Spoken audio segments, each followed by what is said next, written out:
আজকে তৈরি করে দেখাবো করলা ভর্তা। অনেকে তিতার কারণে করলা ভর্তাটা খেতে চায় না। আজকে যেভাবে করলা ভর্তাটা করে দেখাবো, এভাবে করলা ভর্তা করলে কিন্তু কোনো প্রকার তেতো লাগবে না। এভাবে করলা ভর্তাটা করলে কিন্তু ছোট বড় সবাই অনেক বেশি পছন্দ করবে। পুরো ভিডিওটি দেখে নেওয়ার অনুরোধ রইল। সর কথা না বাড়িয়ে চলুন তাহলে দেখে নেওয়া যাক আজকের রেসিপিটি। করলা ভর্তা তৈরি করার জন্য সবার প্রথমে আমি এখানে নিয়ে নিয়েছি করলা। এখন ছুরির সাহায্যে সামনে পিছনে দুই দিকের অংশ কেটে ফেলবো। এবার মাঝখান থেকে কেটে পাতলা করে ছোট ছোট ডুমু করে কেটে নেব।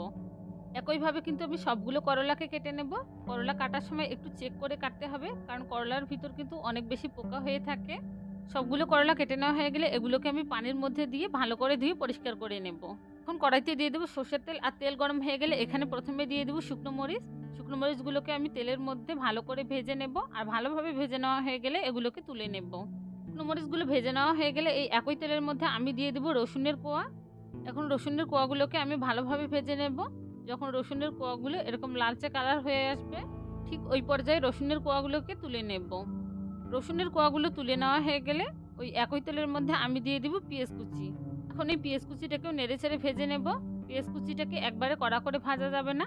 যখন পেঁয়াজ কুচিটা এরকম হালকা নরম হয়ে আসবে আর এর মধ্যে হালকা কালার ধরা শুরু করবে, ঠিক ওই পর্যায়ে পেঁয়াজ কুচিটাকে নামিয়ে নিতে হবে। পেঁয়াজ কুচিগুলো তুলে নেওয়া হয়ে গেলে এখন এই একই প্যানের মধ্যে দিয়ে দিব কেটে রাখা করলাগুলোকে। করলাগুলো দিয়ে দেওয়ার পর প্রথমে চামচের সাহায্যে এগুলোকে কিছুক্ষণ আগে ভেজে নেব। 2-3 মিনিট করলাগুলোকে ভালোভাবে ভেজে নেওয়ার পর এখানে আমি দিয়ে দেব কিছুটা লবণ। লবণ দিয়ে দেওয়ার পর এগুলোকে ভালো করে নেড়ে চেড়ে মিশিয়ে নেব। এই পর্যায়ে চুলার আঁচটাকে মিডিয়াম টু লো হিটে রাখতে হবে। হাই হিটে রাখলে কিন্তু করলাগুলো পুড়ে যেতে পারে। করলাগুলোকে কিছুক্ষণ ভালোভাবে মিশিয়ে নিয়ে এরপর ঢাকনা দিয়ে ঢেকে দেবো সেদ্ধ করার জন্য। 4-5 মিনিট পর ঢাকনা তুলে আমি করলাগুলোকে উল্টে পাল্টে একটু নেড়ে দেবো। তেলে ভেজে করলাটা ভর্তা করলে কিন্তু কোনো প্রকার তেতো লাগবে না। যখন আপনি সেদ্ধ করে করলা ভর্তাটা করতে যাবেন তখন কিন্তু অনেক তেতো হয়। আমি আবারও ঢাকনা দিয়ে ঢেকে দিলাম।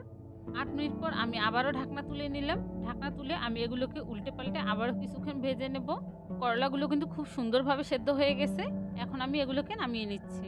ভর্তা তৈরির সমস্ত উপকরণ প্রায় রেডি। প্রথমে আমি লবণ দিয়ে শুকনো মরিচগুলোকে ভেঙে নেব। এরপর এতে রসুনের কোয়াগুলোকে দিয়ে এগুলোকে হাতের সাহায্যে ভালোভাবে চটকে নেব।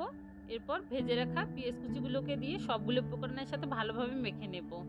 এরপর করলাগুলোকে সবগুলো উপকরণের সাথে ভালোভাবে মেখে নেব। হাতে মেখে করলা ভর্তাটা করলে কিন্তু কোনো প্রকার তেতো হবে না। করলা ভর্তাটা কিন্তু কখনো পাটায় বা পাটনায় বেটে করতে যাবেন না, তাহলে কিন্তু তেতো হয়ে যাবে, তখন একেবারে খেতে পারবেন না। সবগুলো করলা সুন্দরভাবে মেখে নেওয়া হয়ে গেলে এখানে আমি দিয়ে দেবো সর্ষের তেল। সর্ষের তেল দেওয়ার পর সবগুলো উপকরণের সাথে ভালোভাবে মেখে নিলে কিন্তু আমার করলা ভর্তাটা একদম রেডি। বাসায় এভাবে করলা ভর্তা তৈরি করে গরম ভাতের সাথে খেয়ে দেখেন, অস্থির লেভেলের টেস্ট পাবেন।